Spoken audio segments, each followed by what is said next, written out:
All right, today we're gonna bring an ice maker. Included, they give you a manual and a scooper. To make ice, it's gonna take about 6 to 9 minutes, depending on the actual atmosphere that you live in. Vents on both sides, just to be aware that you gotta make sure you don't cover these, all right? In the side, the actual system itself, we're gonna bring it closer. You get the actual basket, and this basket is gonna retain the ice that's necessary. Now, there is a maximum line.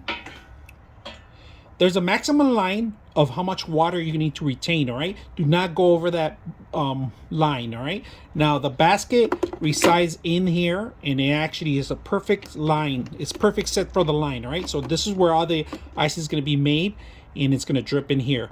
Automatically, it's going to push everything out. So we're going to see the process, how it works.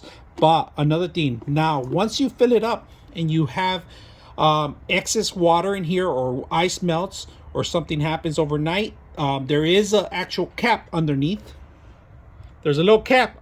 It's a silicone cap, and it goes underneath. I'm not gonna flip it over right now, but you could remove that and it'll drain all the water. Right now, after it's done, it's gonna retain your ice a little cold, so it does not act like a fridge, so it will melt. Don't leave it overnight. So if you're gonna use it, it's a perfect way to use it for a party, an event, or if you want to fill up your actual cooler. So let's go ahead and put it to use. All right, button controls.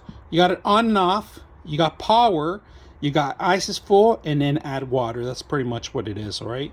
Now, the first time you do ice, don't use that ice. Just throw it away the first round, or first or second round. Get rid of them until it starts making better ice. All right, and then it's gonna get harder and harden, and it's gonna be you just gonna make sure that it's gonna clean up some of the dust particles that it came packaged too, also too.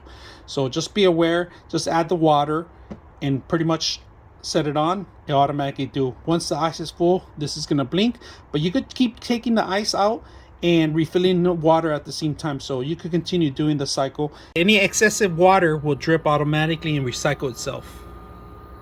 So you could hear some noise, but it's not super loud. It's just a humming noise that you could live with it. It's not too loud. The first set of ice is coming out. You guys can see it just popped up the first one. So we're gonna toss these away, but look how quick it did. It did about 7 to 8 minutes. It's not that bad on the first set. All right, there it is, the first set of ice. All right, we got ice is full, so we got completely full of ice. I'm gonna take out the whole rack. See that? And we still have some water, so you guys can see that it's gonna start dripping again, but it knows when it's full completely because of the sensors. All right, once it sees ice in these sensors, it turns off. It says it's full, and you'll see a little light indicating that it's full. So very simple, easy to use. I hope you guys enjoy the video.